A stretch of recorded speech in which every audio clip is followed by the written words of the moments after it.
এটার সাথে আন্দোলনের দাবি অথবা সরকারের কোনো চাপ নীতির বিন্দু মাত্র কোনো বিষয় নেই।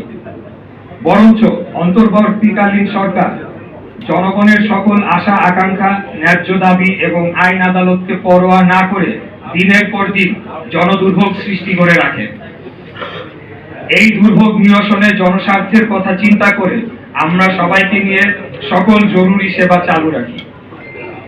কোরবানি ঈদের পর নগর ভবনের ঊর্ধ্বতন কর্মকর্তারা দৈনন্দিন সকল সেবার কার্যক্রম চালুর উদ্যোগ নিলে স্থানীয় সরকার উপদেষ্টা ও সচিব আঞ্চলিক কর্মকর্তাদের নির্দেশ দিয়ে জন্ম, মৃত্যু, নাগরিক ও ওয়ারিশ সনদ দিতে বারণ করে।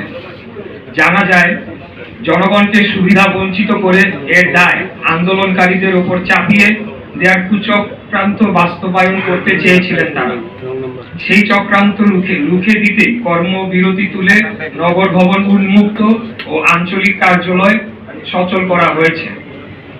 পাশাপাশি এটাও উল্লেখ করা যাচ্ছে যে সীমিত পরিসরে সেবা প্রার্থীদের কোনো প্রতিবন্ধকতা সৃষ্টি না করে একটি নির্দিষ্ট স্থানে, নির্দিষ্ট দিনে, নির্দিষ্ট সময়ের জন্য আন্দোলনকারীরা প্রতীকী কর্মসূচি পালন করে যাবে।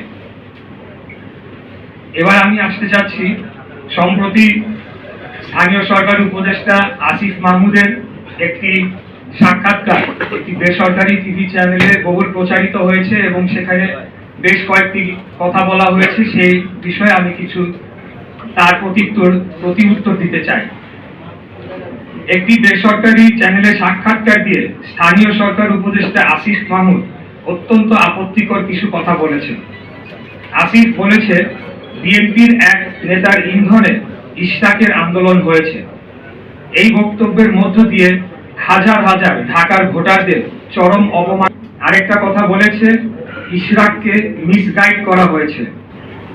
এই বক্তব্যের মধ্য দিয়ে তিনি ঔদ্ধত্যপূর্ণ আচরণ করেছেন।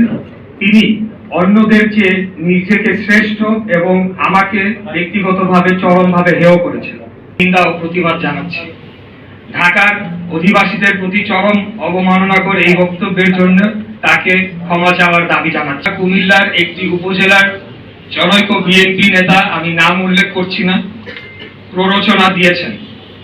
এই আন্দোলনে অর্থ ও লজিস্টিক্স দিয়েছেন এবং তার কাছে নাকি প্রমাণ রয়েছে। এই প্রমাণ তিনি জাতির সামনে তুলে ধরবেন, অন্যথায় তাকে প্রকাশ্যে ক্ষমা চাইতে হবে। এখানে তিনি থেমে থাকেন নাই। তিনি বলেছেন, বিএনপির একটি অংশের সরকারের সাথে বোঝাপড়ার দূরত্ব